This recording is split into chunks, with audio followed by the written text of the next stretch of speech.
अस्सलाम वालेकुम everyone, welcome back to another video. So आज की इस वीडियो में हम बात करेंगे लीस्ट स्क्वायर्स की, जो कि एक इम्पॉर्टेंट टॉपिक है लीनियर अलजेब्रा का। इसके कुछ स्टेप्स हैं, हम उनको फॉलो करेंगे। सबसे पहला स्टेप हमारे पास ये कि हमने जो हमें इक्वेशंस दी होंगी, जो मैट्रिक्स दी होंगे, उनमें से हमने ए, बी और एक्स को आइडेंटिफाई करना होगा। उनकी वैल्यूज़ जो हमने वो लिखनी होंगी। और फिर दूसरा स्टेप हमारे पास इसमें क्या आ जाता है, दूसरा स्टेप हमारे पास आ जाता है इसमें कि हमने जो है वो ए ट्रांसपोज ए फाइंड करना है और ए ट्रांसपोज बी फाइंड करना है।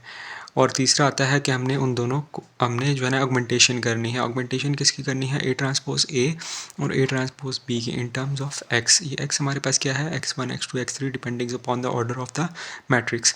And then the last step is that हमारे पास जो है ना वो लीस्ट स्क्वायर का सोल्यूशन वो आ जाएंगे इन टर्म्स ऑफ एक्स।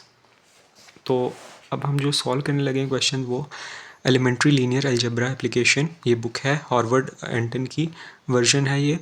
और इसमें एक्सरसाइज नंबर 6.4 उसके क्वेश्चन नंबर 4 की बात अगर करें हम, तो कह रहे हैं कि find least square of solution of A X equal to B. तो इसमें हमें उन्होंने दो वेक्टर्स दिए हुए हैं, एक ए वेक्टर है और एक बी वेक्टर है, ठीक है। अब हमारे पास काम आसान हो गया, ए और बी की वैल्यूज़ हमें पता है, ठीक है, हम इक्वेशन से ड्राइव नहीं करनी पड़ेंगी।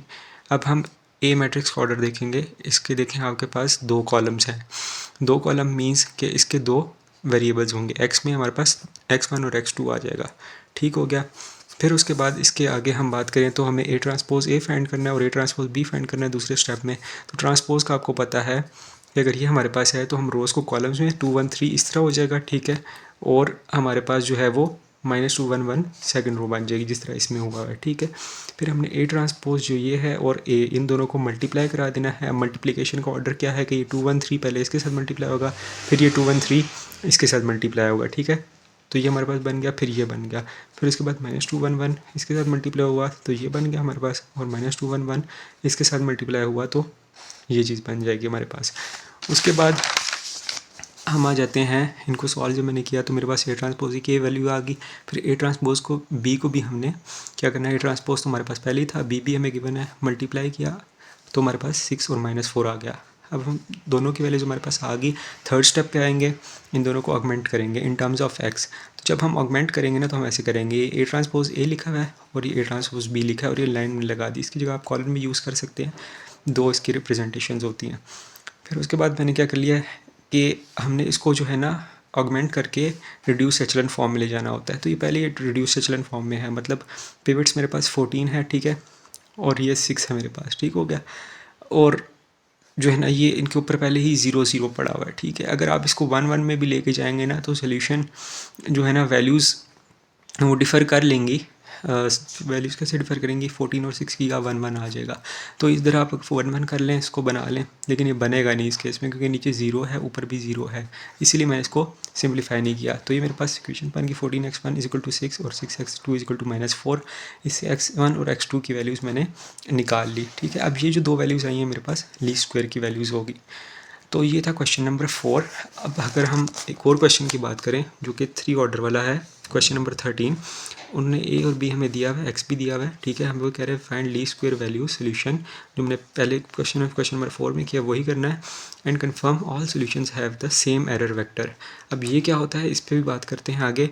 इसमें मैंने क्या किया, पहला स्टेप तो डन हुआ है, हमारे पास तीनों की वैल्यूज हमें पता है। दूसरे स्टेप में ए ट्रांसपोज ए और ए ट्रांसपोज बी फाइंड किया। अब 3 ऑर्डर का मैट्रिक्स है, इसमें भी वही काम होगा, ट्रांसपोज कैसे लेना है, -1 2 0 ये बन जाएगा, 3 1 1 ये बन जाएगा, ठीक, और 2 3 1 थर्ड रो थर्ड कॉलम बन जाएगा।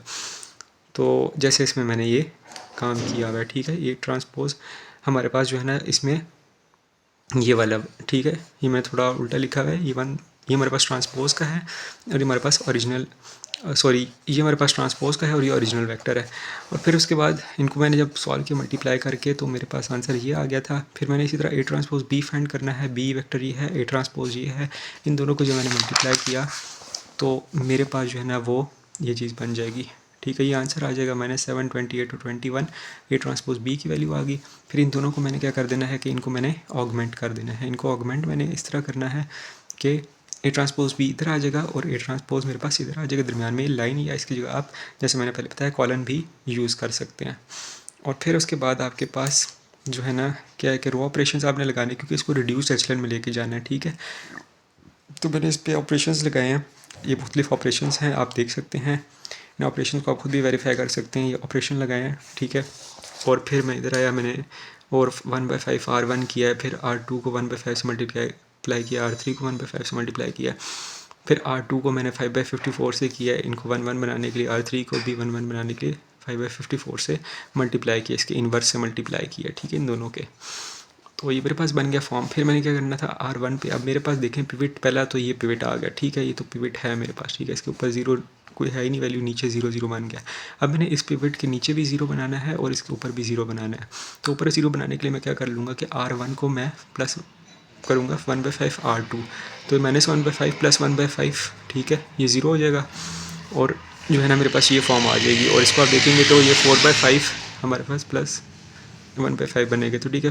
तो ये जो है ना 5/5 हमारे पास आ जाएगा, जो कि 1 होता है, ये आ गया।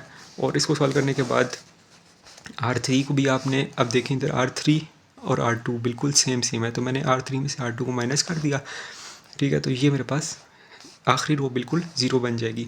जब 0 बन जाएगी तो हमारे पास देखिए पहला पिवट ये है, ठीक है, दूसरा पिवट ये है, ऊपर नीचे 0 है, ठीक है। तीसरा पिवट मेरे पास यहाँ पर आना चाहिए था, जो कि मेरे पास नहीं आ रहा।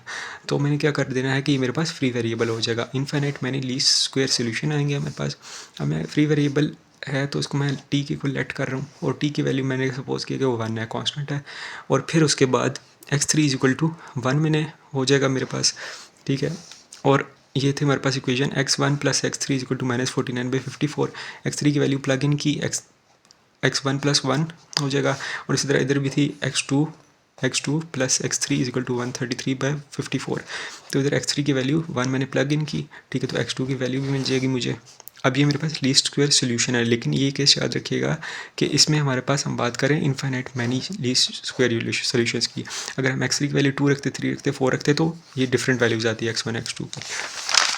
फिर उसके बाद हमने क्या कर लेना है कि ये अगर मैं इसको इस तरह रिप्रेजेंट करूँ x1 x2 x3 की फॉर्म में, तो ये मेरे पास सॉल्यूशंस आ रहे थे। अब मैंने कन्फर्मेशन अगर सेम एरर वेक्टर्स की करनी है तो उसके लिए मुझे b - ax पहले फाइंड करना पड़ेगा, और फिर उसका जो है ना मैंने मतलब जो वैल्यूज़ आएंगी मेरे पास उनका मैंने स्क्वायर भी करना है और उसका स्क्वायर रूट ले लेना है। b - ax, ठीक है, b मेरे पास ये वेक्टर था, ये a वेक्टर आ गया, और x, अब x1 x2 x3, अब इनमें मैंने कौन सी वैल्यूज़ प्लग इन करनी, will plug in least square values जो मैंने ये निकाली हैं, ठीक है। ये मैंने इसमें प्लग इन कर देनी है, इधर ये मैंने प्लग इन कर दी, ठीक है। इनको मैं सॉल्व करूँगा, जब मल्टीप्लाई करूँगा, मल्टीप्लाई किया मैंने, ये मेरे पास आंसर आया था, ठीक है, उसमें से इसको माइनस किया मैंने, ठीक है, b को, और मेरे पास फाइनल ये बन रहा था b - ax, ठीक हो गया। अब मैंने क्या करना है कि मैंने b - ax को स्क्वायर भी करना है हर टर्म को, और उसका स्क्वायर रूट भी लेना है। मैंने स्क्वायरिंग किया, ठीक है, और फिर उसके बाद इसका मैंने सम करके उसको स्क्वायर रूट कर दिया, तो ये मेरे पास वैल्यू आ गया। अब देखें, it shows that b - ax does not depends upon t, क्योंकि टी की हमने वैल्यू रख ली थी, ठीक है, तो जब टी के ऊपर डिपेंड नहीं कर रहा तो all least square solutions produce the same error vector, तो ये हमारे पास कन्फर्मेशन भी होगी। सो होप सो आपको ये वीडियो समझ आई होगी। अगर फिर भी आपकी कोई क्यूरी है तो you can ask in the comment section. Peace out, अल्लाह हाफिज़।